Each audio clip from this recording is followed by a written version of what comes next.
something I must clarify real quick is, let's define slavish worship and devotion, so y'all better know what I'm talking about.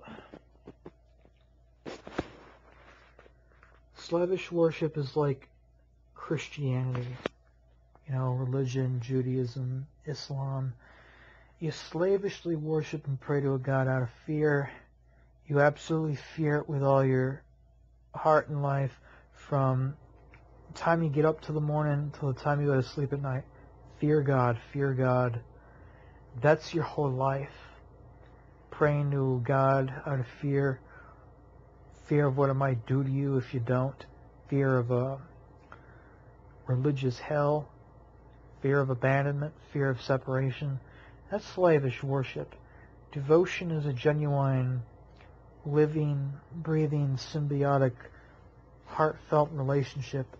Your energies of both the object that's being devoted to and the devotee is intermingling, intermeshing with each other. Soul exchange, if you will. It's tantra. Someone who worships a god or a goddess, might be getting harvested, but he's also harvesting that god or goddess too. They're getting each other's DNA, and a lot of it has to do with assuming God form or possession, which I think would be more of a reverse possession, because you're acting as that god or goddess or that archetype. You're acting in full capacity. Your actions are their actions. Everything you do, they do. What they do, you do. You are not a mortal being or a mortal human in that stone circle or in that temple. You are that god or goddess. And you're moving mountains and shaping entire worlds with their power. The real devotion is in the work itself. Opening up the stargates, the stellar gates, jumping through these hoops, taking the astral journeys, crossing the abyss. Everything to really help you remember who you are, or as I will put in Hecate's own words to me, that I heard in my own head. Might have been her. I really hope it was her, not just me being all insane and hungover and pushing shopping carts 2 winters ago. I had this inner dialogue, and I want to say it was Hecate, and the feminine voice in my head goes, "We cannot teach you anything new, anything that you do not already possess yourself. All is within you. All the work ahead entails just remembering who and what you are."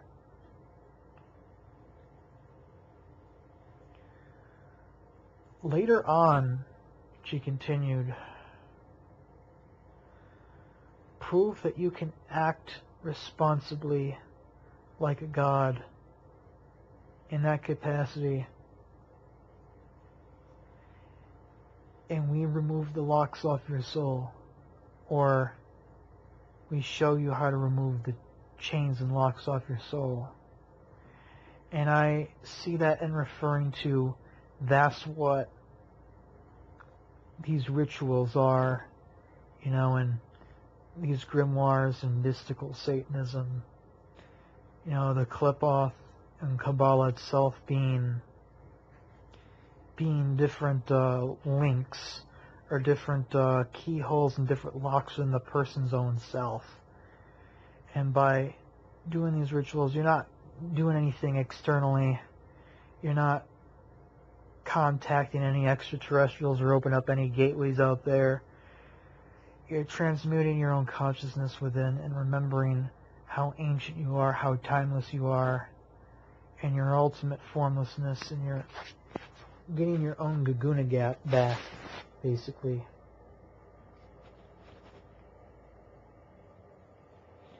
Also between you and me. Now, I could have just been really hungover, or drunk at the time, and for being up for like 2 days in a row.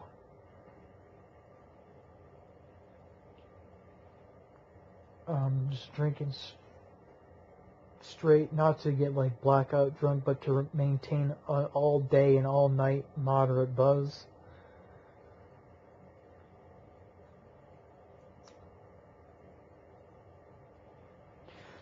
I was walking up and down the street, alone at night at 1:30 or 2 in the morning, and she was lecturing me on the dangers of placing my soul into the hands of someone like S.N.F. Mason or Erica Wedding at Become a Living God, or so-called Espen Kane, real name Scott Benedict. She was warning me about the dangers of placing my soul into someone, because their half-assed, plagiarized work had no real devotion in it. And what's really going on is that, Become a Living God and, Asenath Mason, Temple of Ascending Flame, and Scott Benedict, what the fuck he's doing is they're creating their own fucking, energy Ponzi schemes. They got their own fucking funnel set up. You just trap souls in the trap life force and just get as much people fucked up and dependent on them as possible. And that whenever I would try to work with, Asenath Mason's books, when they were fucking plagiarized the hell out of the Primal Craft Grimoires, which are the real draconian magic, dragon magic here, when I was trying to work with Asenath Mason and avoid the Primal Craft magic, is that I was getting my soul fucking tied up with Asenath Mason, and I was feeding her. Even worse yet, even though the work is half-assed, even though the work has no devotion, even though you're tying into those people instead of the dragons themselves, it does work, and sometimes you do open up those clip-off, you do open up those gates, but you open up those gates and shit at the wrong time without, the dragons, without the entities themselves to give you the proper guidance, give you the proper, torchlit, tour of the labyrinth to help you better navigate it. You're fucking trying to navigate an entire abyss with fucking Erica Wedding, Scott Benedict, and Asenath Mason as your gods, instead of the real witch gods and witch god archetypes themselves. And this is very, very dangerous, even more dangerous than doing the actual work. And if what you're saying is true, you're getting harvested by the reptilians. Well, you're not even getting harvested by the reptilians if you're working with Become a Living God. You're getting harvested by Erica Wedding himself. You're getting harvested by Scott Benedict. You're getting harvested by those people, and you're getting misled, and you're on your own. And that's how you get really fucked over by it. So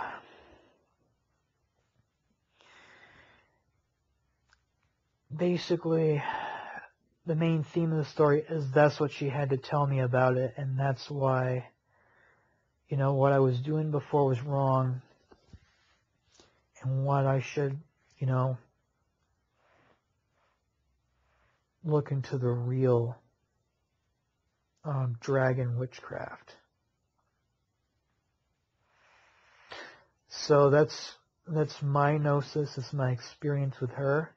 It wasn't much. She didn't talk to me for days and days, hours on end. It was just brief, short little nuggets, and that's what I got. You know, and I really think there is a difference between devotion and slavish worship.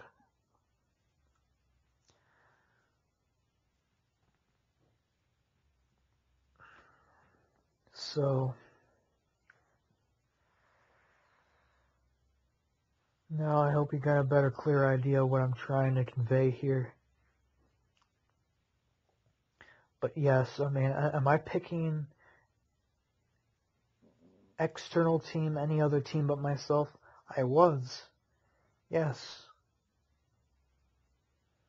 But I felt that this is worth sharing.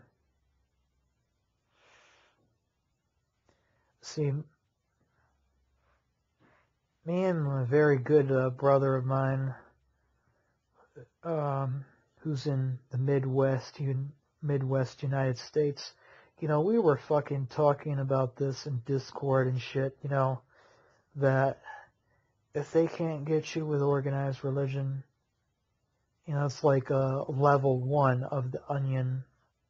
They'll get you with organized occultism. They'll get you with all this other shit.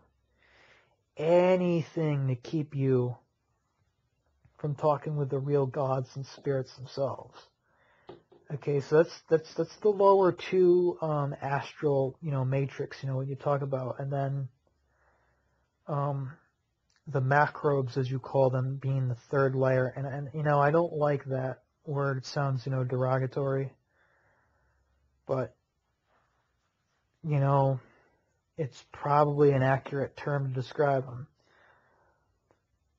So there's even another layer beyond that. Then there's this Ouroboros, as you say. Then there's this true benevolence is beyond the veil, and that the true benevolence would never ask, you know, any of these things of you. They would never harvest you. They would never, you know, harvest the life of another and all that. I mean, it's pretty tough for me to wrap around because it is a whole other world. I mean, you're basically asking to step outside of nature as I know it, you know, nature as in life devouring itself, life devouring life.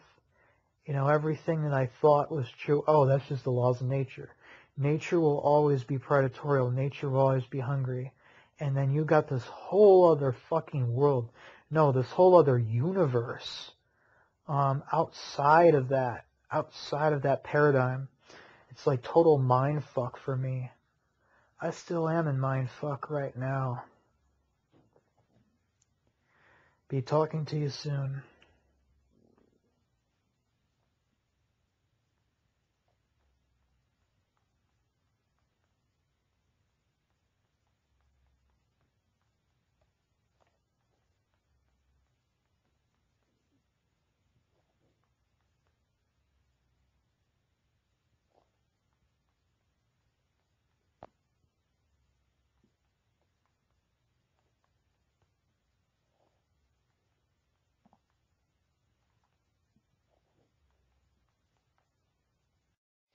I wanted to comment real quick on some uncomfortable new information that really conflicts with everything else that I thought I knew and believed. I'm going through extreme cognitive dissonance and challenges to my held thought and belief systems. They're watching the content of Sethikus. He's got a channel called Black Earth Productions, and Lord Osiron.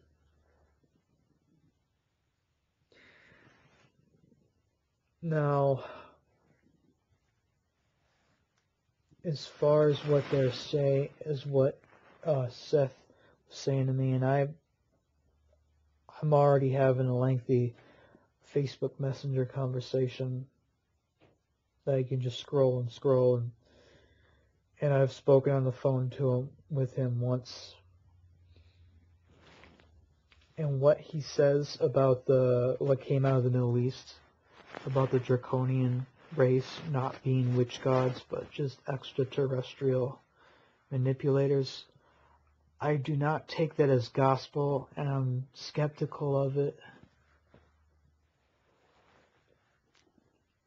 I mean, I've seen evidence of Anunnaki. There's a lot of evidence of extraterrestrial manipulation, going on in the Middle East. And a lot of what he's saying sounds very nuts. But the shit about the Kabbalah, the mathematics, cannot be refuted. You just watch the videos that Black Earth Productions put out about the Kabbalah, and especially Lord Osiron. Lord Osiron completely blows Kabbalah apart. So for those of you who don't know, Kabbalah is Middle Eastern, and it is a tree. It is 10 spheres, 11 if you count Doth as a sphere, or if you're using the Qliphoth, which has 11 demonic gods, because the highest Qliphothic sphere, Thaumael, is actually a double sphere. It's a twin sphere, Satan and Moloch. Whereas in the Kabbalah you just have Kether, it's just Metatron. It's based heavily on the 10. 11 if you're Qliphoth, but it's still 10. And the problem with it, the mathematics is just all fucked up and toxic. 10 is a toxic number, and you don't see it anywhere in nature. I mean, you see 6s, you see 5, 7, you see pi, you see phi, you see all sorts of numbers on there, but you almost never see 10. And I've always struggled with math in school, okay? I fucking just suck so bad at math. I was terrible at math. And I still don't consider myself good at math at all. But just watch the Lord Osiron video, Kabbalistic Death Stroke, and the True Tree of Death and Stagnation, the Kabbalah. You cannot fucking argue with this. You just can't. Now, just looking at this tree, it is not congruent. Okay, now, many times over, the way the Kabbalah is drawn, the separatic so-called tree of life, Doth is missing from it. Or it's very highlighted, it's like translucent. And then you have Malkuth, you have Earth dangling outside of it. So you have already a misshapen structure. Now, supposedly the explanation or the justification for this distorted tree shape, this incongruent tree, is in the book Kabbalah, Qliphoth, and Goetic Magic by Dr. Thomas Carlson. He says that, in Atlantean times in Atlantis, or if you believe the serpent in the Garden of Eden, and that just desert stories here, is that supposedly this Kabbalah was shaped like a crystal. It did not have Malkuth dangling off one end of it. It was shaped like crystal. It was even. But Doth, there was 2 suns in there. The solar sphere Tifereth, and there was a second sphere where Doth is, and that was supposed to be another sun. But that sun dropped. It fell almost out of the tree and became Malkuth and left a gap called Doth in it. That's supposedly the rabbinical justification for that distortion of the shape. Now there is an much older tree that comes from Norse and Germanic mythology, and this is thousands and thousands of years before the Middle East. It's called Yggdrasil. Now, I'll post some links. The technical name for this is called a Kathara grid. And this is a 12-sphere type of tree. And what it looks like is two hexagons stacked on top of each other, well, and stretched in a way that the length of it is equal to double the length of a single hexagon. It basically looks like a long crystal. And another thing too with the Kabbalah is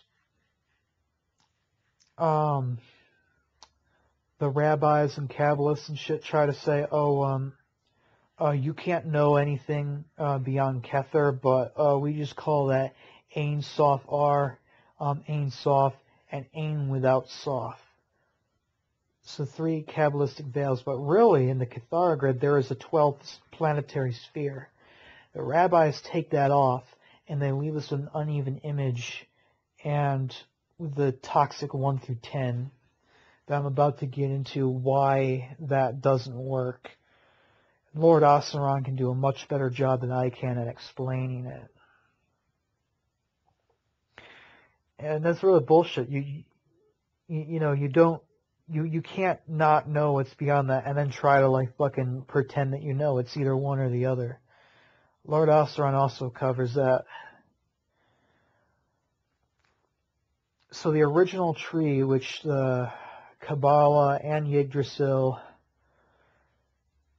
when the Kabbalistic distortion came out, was the 12 spherical Kathara grid, which is, it is congruent, it is even, and the numbers do add up, and it isn't distorted. The rabbis removed the 12th sphere, and then they removed Doth, and now you just have 10. You have an incomplete tree. Now, Lord Osiron says that the reason why this is all fucked up is because the omission of 0. When you omit 0, everything becomes hyper-masculine, hyper-toxic, just very fucking negative.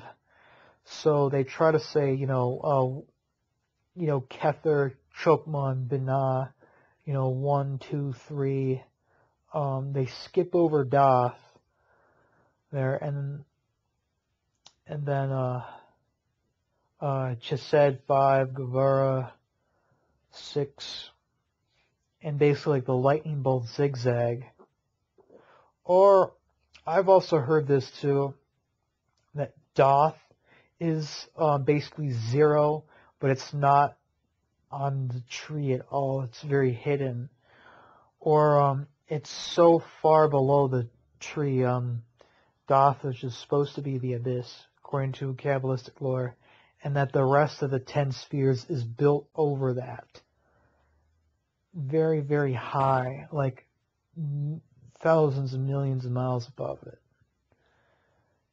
And the Doth is so far removed from it, supposedly, is that there's no reason to draw it on there at all.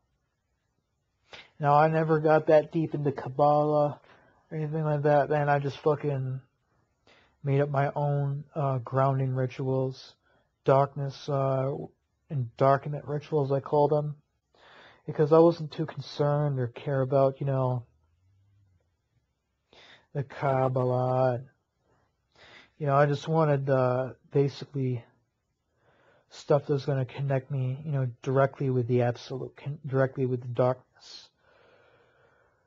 And, blasphemy isn't just blasphemy. According to Erica Fravel, in the deplorable word, smashing, black masses, smashing crosses, sacred icons and stuff like that. Even fucking with the rituals of these white lodges is a sacrament in and of itself that allows this alien energy into the world. So Kabbalah and Clip-Off are actually, it is a closed system. They're one and the same tree, and it connects you to a false mathematics, and it just ties you into the low astral. You'll never really ascend into hyperspace and everything by Kabbalah alone.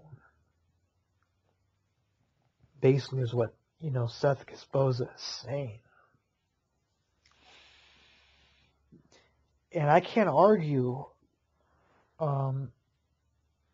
against him. I can't argue with Lord Osiron because you can't refute the mathematics. Now, a real system includes zero, okay? You cannot exclude zero. And see, that's the problem. Everyone excludes zero. Everyone counts 1, 2, 3, 4, 5. Well, what? You may think, oh, what? It's just counting. It's just number. What the fuck does it have to do? I mean, I'm a terrible mathematician. I am no mathematician at all. And even I know that numbers are fucking everything. Numbers is a language of the universe. It controls everything. When you have a certain set of mathematics, certain spirals, Seth is telling me that that the forces that control this low astral matrix, they rake in all the energetic shekels from all the worship and everything with the 1, 2, 4, 5, 7 spiral. And that's what the Kabbalah and all these other religious and, mystical systems that the manipulators have a huge monopoly on just ties you into the 1, 2, 4, 5, 7. And it's excluding zero. See, everything's a vortex. Everything's an energy funnel. Fucking vibratory. I'm not gonna fucking waste your time with, just talking about vibrations and fucking, like a fucking New Ager or some shit. And Kabbalah being bullshit, that's not as hard of a pill for me to swallow than what Seth Boza was telling me about the Draconians coming out from the Middle East. I have books and books on these entities, and not from any like David Icke conspiracy theorist type of, oh, they're the enemies, fear-mongering standpoint, but actually that these dragons are witch gods. And I used to believe, not believe, but look at it religiously, and that our creators are from the Middle East for the most part, and they were from an older aeon, the aeon of Atlantis, and they were man's gods, and they gave man unlimited power, but man abused this dark power, the power of darkness, which is just magic, pure magic, and consumed them. And man fell, and a void had to be created in order to tamper the raw energy. And now we have, we no longer have the crystalline shaped Kabbalah tree. We have one with a doth, the one with the missing doth, which is supposed to be the abyss. But that's not the void. The true void, if you will, or the Guna gap, is beyond both trees, beyond all that. It's the hyperspatial absolute.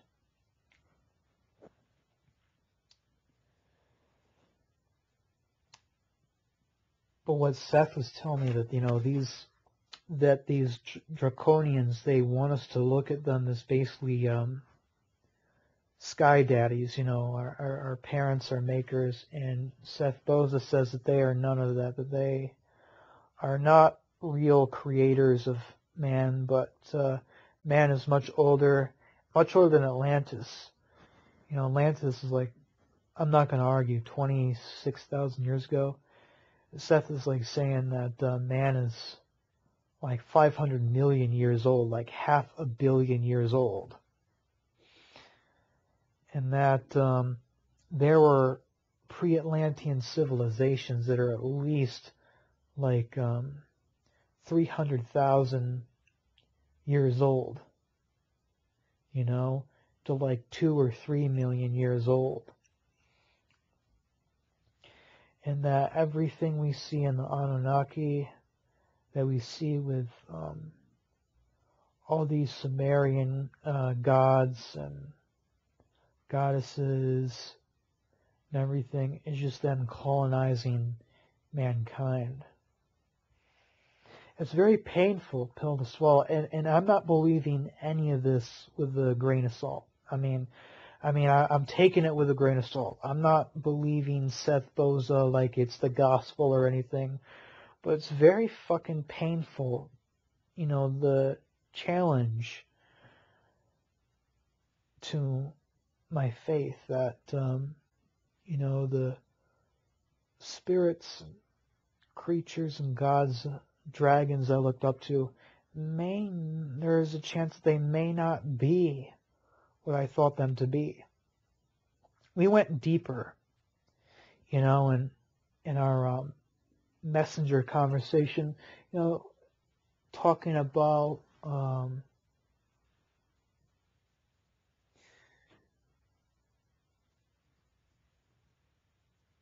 the reptilian cults,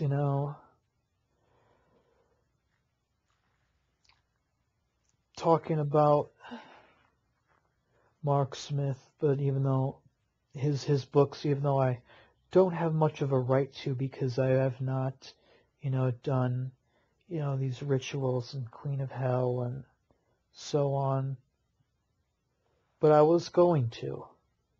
When I felt I was ready, I was going to initiate to Hecate, or at least court with her, and am I ready for this, or do I need to be doing something else? And I love the Mark Smith books. I love the Primal Craft books. They're beautiful, and they got a huge energy to them. But they're based in Kabbalah. Now, the Sacrificial Trilogy books, they do fractal out into deeper and deeper things that go beyond Kabbalah. They fractal even lower than the Atlantean world. They fractal out into different timelines, and even like an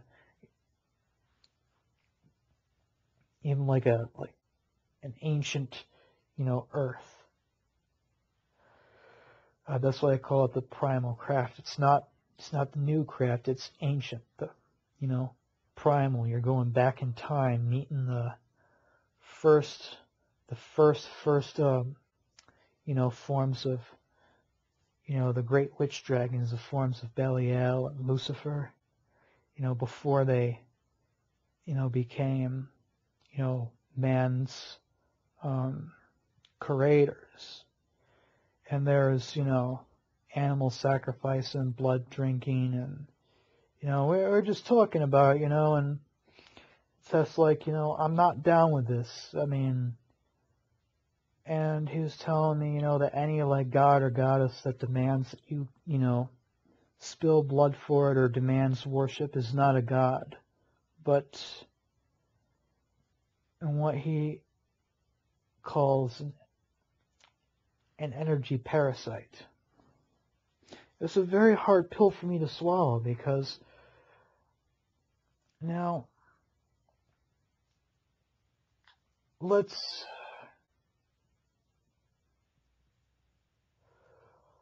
think about this for a minute. What if what Seth is saying is true? Then what that means is that there is a lower astral grid matrix that we're into, and whether you practice Kabbalah, Clip-Off, Satanism, or worship, or sacrifice of your own blood, or animal sacrifice, you're just still in the Ouroboros, but there is a whole world of benevolence beyond the Ouroboros, beyond that matrix. It almost sounds, similar to what Richard Lester, is saying,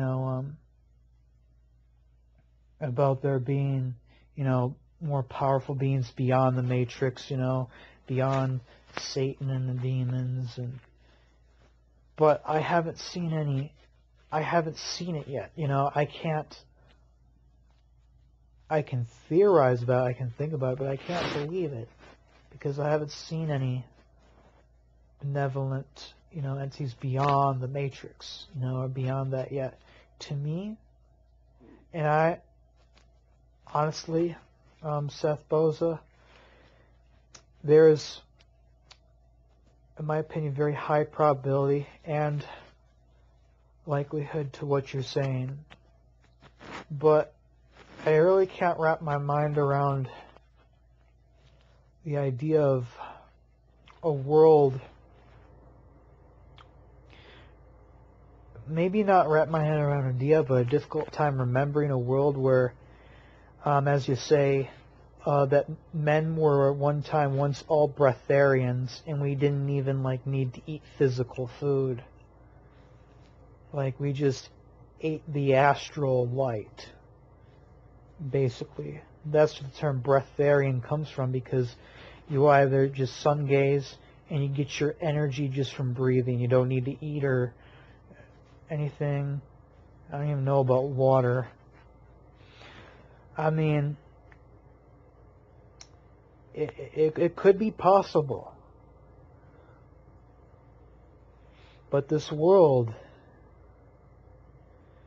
is controlled by, and I don't like to use this term because I currently have pacts with these dragons, and I don't want to, just jump ship just yet. But Seth and Michael Tessarian call them the Macrobes, and that basically, Hecate, Lucifer, Belial, etc., these pagan dragon gods are Macrobes, and they just eat life. They devour life. Well,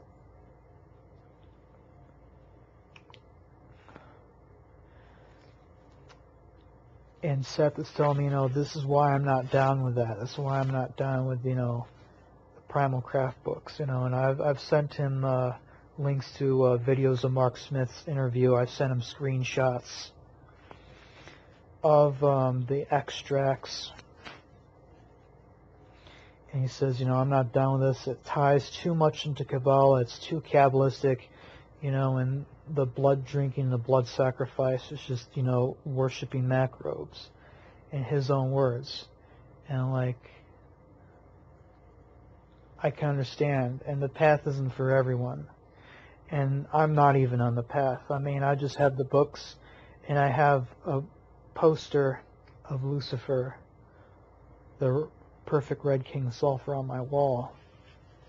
And I just did grounding rituals. I made up rituals that don't even really have anything to do with the Primal Craft, just to connect me with the darkness energy, to, get that void energy, to build a platform, so when or if ever I did dive into that, I would have some experience with darkness, just so, it wouldn't, overwhelm me. But if what he's saying is true, okay, so these Macrobes that do, just feed off the earth and they're parasites, like you say they are, the truth is, it's just the way things work, it's the way things operate in this world.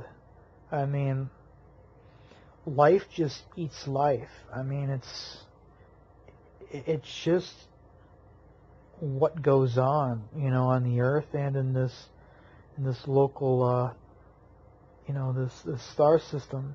Now, the whole universe, we don't know.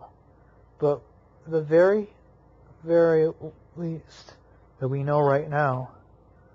You know, we eat food, animals eat plants.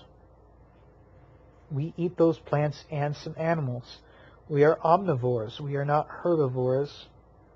We eat a good healthy amount of animals, and we eat a good healthy amount of plants. Okay? And we think we're at the top of the food chain, but we're not. And so many people will deny this truth, this fact that, you know, we're not at the top of the food chain. There are predators that are bigger than us. You know, call them the spirits, call them the demons, the gods, dark gods, the Macrobes. So really, it's these dark gods or these Macrobes are at the top of the food chain, and basically you have this chain of like you know, single cell, you know, and multicellular, like water organisms, like amoebas, you know, absorbing things, and like water bears and like things like that, eating those amoeba, and then it gets bigger and bigger to like you know, plants and animals eating each other, and humans eating, and then, you know, ancient man, well, not ancient, but rather newer man, because supposedly sacrifice and everything is not ancient, it's rather new, like Atlantean or 30,000 years old, where devotees of these beings would offer the blood and the life energy up to these immaterial, interdimensional, and possibly extraterrestrial beings that Seth Boza and Michael Tessarian called Macrobes. Now, very good argument that I like, and I'll just throw this out there. Okay, I agree and I disagree with Seth Boza on this. And this was in one of Mark Smith's interviews with Mona Magic there on the altar of sacrifice. You know, so many people have like qualms about, you know, sacrificing animals or something, you know, to feed the witch gods, but they'll go out to Wendy's and they'll have a hamburger for breakfast. You know, like, how's that any different? I mean, I have a nice, tasty, and delicious hamburger. Why shouldn't Lucifer or, you know, Hecate or, you know, someone's God, someone's true God that they developed a very loving relationship with, be denied that delicious meat, be denied, you know, that delicious blood, that sacrifice? I mean, it's just a cycle. And what goes on in the astral and the higher planes is just a reflection of what goes on here. Now, is there something beyond this? There could very well be something beyond this. Maybe we have fallen. Maybe we were once all breatharians, and, you know, these derogatory use of macrobes again came in and manipulated all our DNA and stuff and tried to come off as our makers and everything, but really they just lowered our vibration and turned us into devourers, you know, and life began devouring itself and each other and everything like that. I mean, as much as to the deep thinker, as probable as it sounds, I mean, to me, Seth, I am still chewing on these ideas right now, but right now it basically just comes off as another, like, fucking Eden tale, you know? Like, Eden was vegan, and all the animals, even the big cats and everything, and the predator cats, you know, and the birds of prey right now, they were vegan. I mean, it's a good hypothesis, but I'm not, I'm not, um, I'm not talking smack about you or your ideas. It's just the presentation's bad. Maybe the fucking Bible was part of the propaganda. So anyone who says, hey, look into breatharianism, or look into the idea that at one point millions and millions of years ago, we didn't need to eat physical food because we are non-physical beings. Oh, you're just crazy. Oh, you must also, believe in fucking the biblical flat earth and that all the animals and plants in the Garden of Eden were vegan, hashish smoking hippies, who'd hold paws and hooves and hands and sing Kumbaya, Yahweh is great and everything. Maybe that's part of the propaganda so that anyone who, tries to really look outside of the box can just be, fucking, look to be like a Christian, or looked at as a Jew, or looked at as basically a giant, spiritual hippie. To really just put it, bluntly. I don't know. It's a hard pill to swallow, and all I know right now is I'm at a fucking crossroads. I can continue with my current path right now, and the results will be unknown. Or I can take the full dive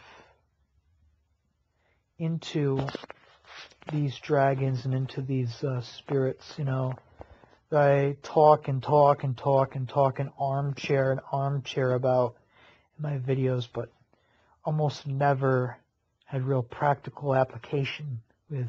Or I could choose a true occult initiation with Sethikus, and the thought of that scares me because I don't know what I'm going to have to give up. Because what Sethikus is talking about is basically you have all this other occult systems, everybody talking about, hooking up with angels, hooking up with elementals, hooking up with Greek gods, hooking up with Middle Eastern gods, hooking up with Chinese gods, hooking up with witch gods, hooking up with dragons, hooking up with Palladians, hooking up with all these other races and all these other beings and spirits like that. But no one's talking about hooking up with their own energy, with their own self. See, that's what is really, getting me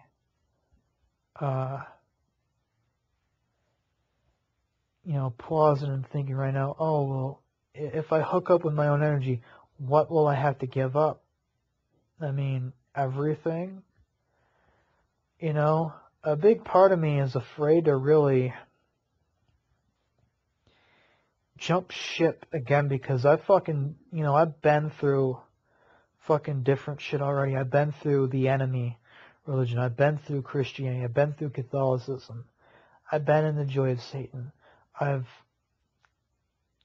studied other occult fucking schools, and then I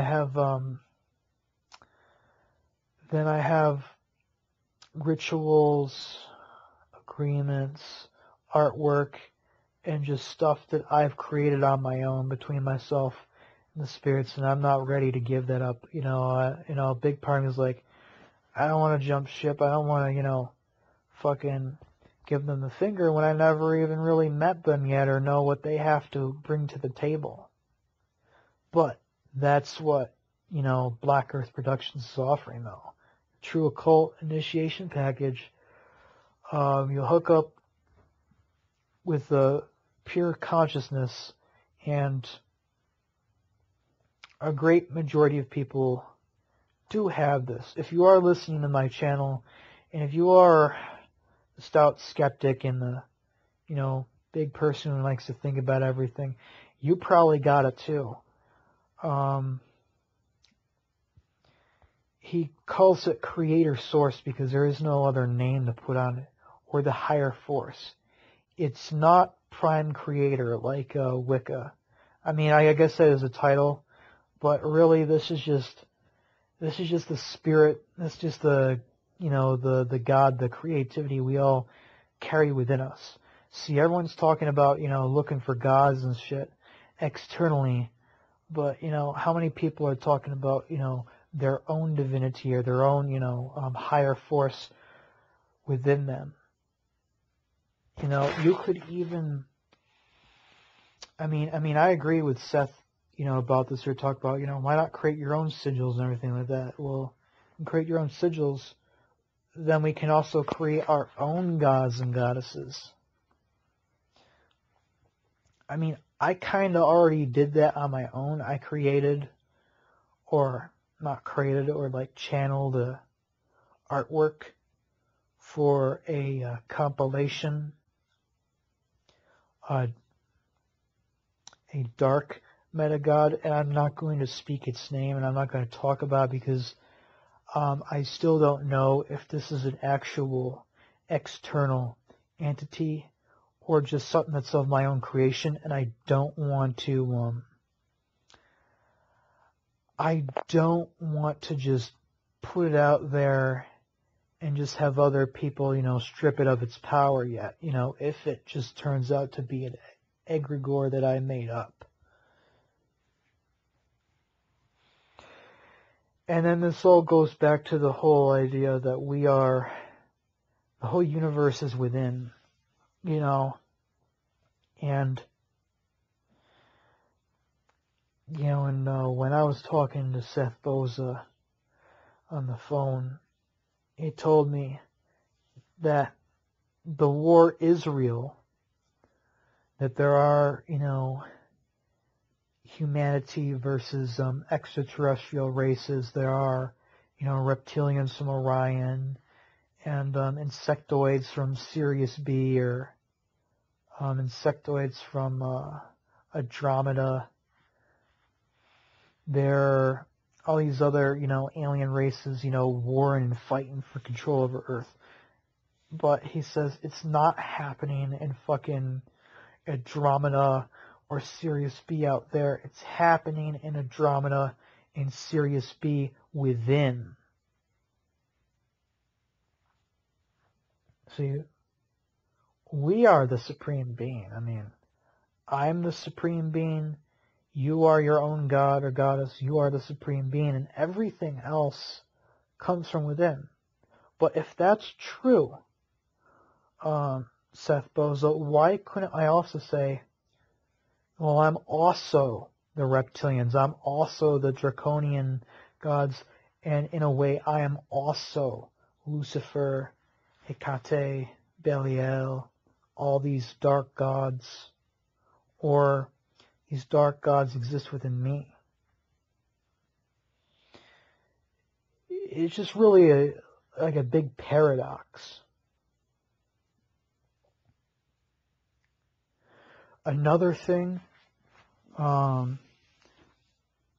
too, is that you gotta realize, and this is another painful pill for me to swallow, is that whenever you try to summon anything or a spirit supposedly outside of yourself, there's nothing outside of yourself. If you have interface with something, it's because something is going on within you first that allows for that interdimensional, transpersonal interface.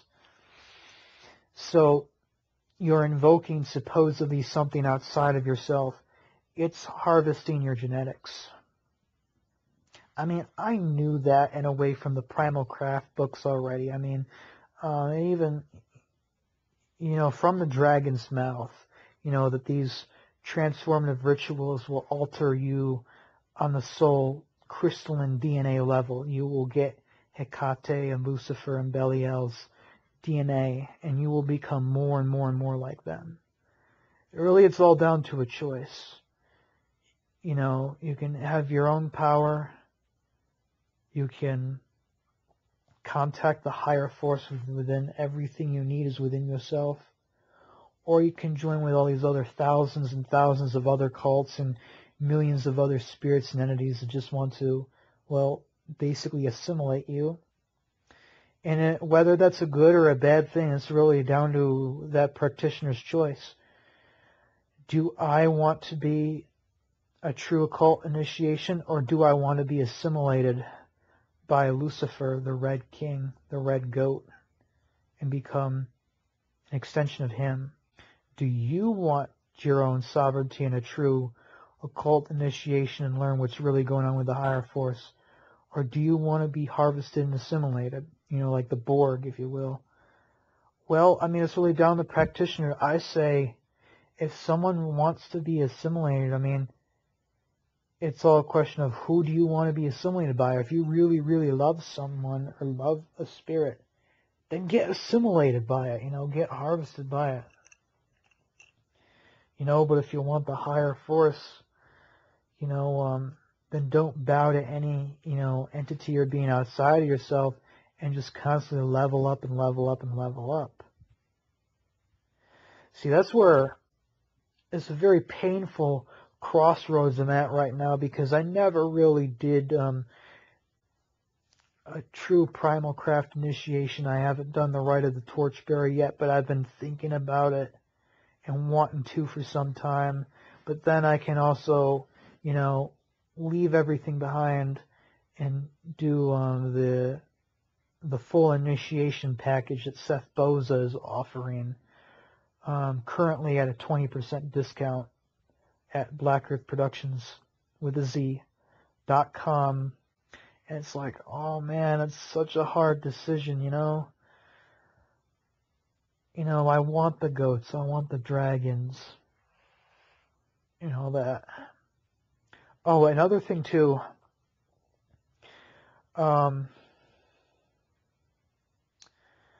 these macrobes, as Seth and Michael Tessarian call them, they're after our worship, they're after our blood sacrifice and everything.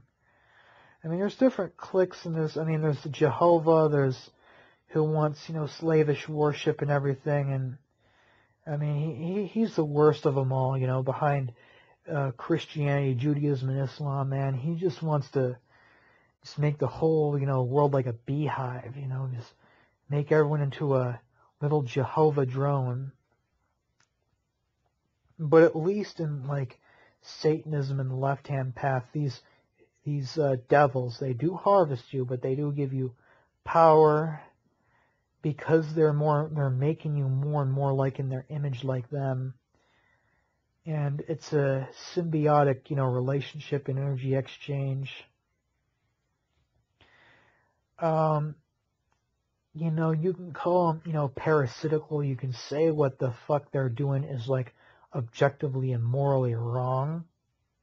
But honestly, I don't think Lucifer wants slavish worship. I don't think Hecate, any of the true dark witch gods want slavish worship.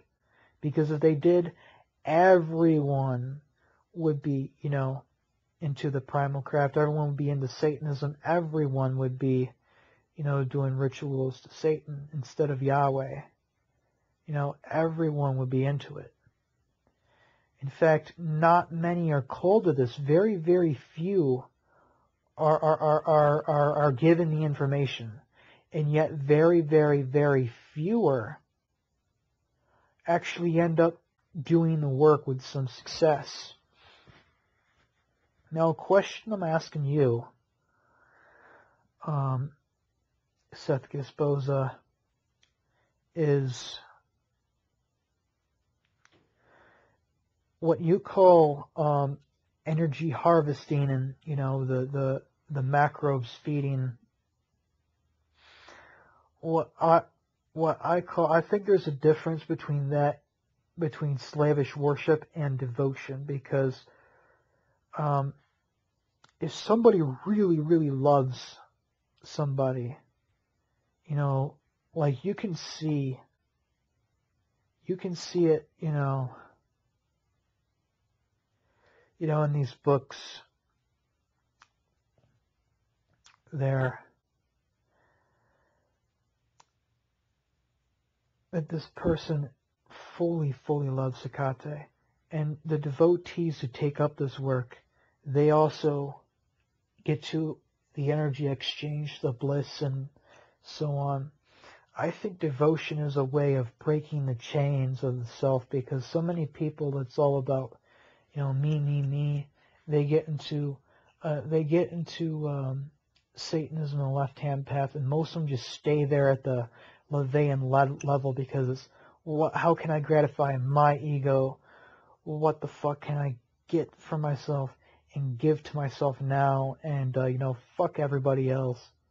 But with this mystical form of Satanism, this mystical form of left-hand path, devotion, when you give something to a spirit or a god or goddess, you're sharing a part of yourself with them, and in a way, you're expanding your heart, you're expanding, person's love. A person is expanding their own love. They're really breaking the egocentric chains. So, energy harvesting is just, another extraterrestrial or interdimensional being, or even another human being, what they're doing, just raking in, hoarding as many, dollar bills, money, wealth as that they can. But devotion is more like a symbiotic, relationship. And I know you're not about, bowing down to spirits. You made it clear multiple times, you're not down to bowing any spirits, god or goddesses, or, entities outside yourself. I get that. I understand that. But what exactly is your take on devotion as a symbiotic, tantric relationship, meaning the energy exchange?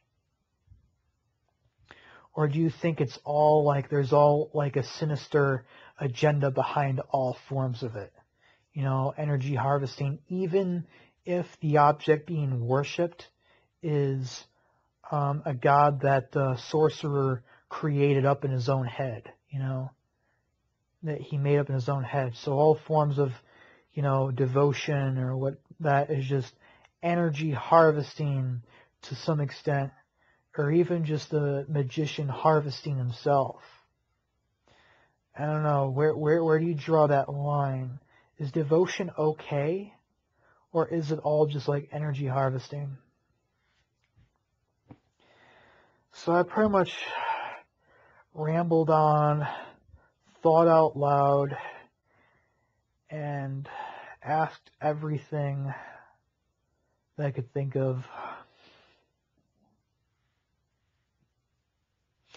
I look forward to continuing this conversation.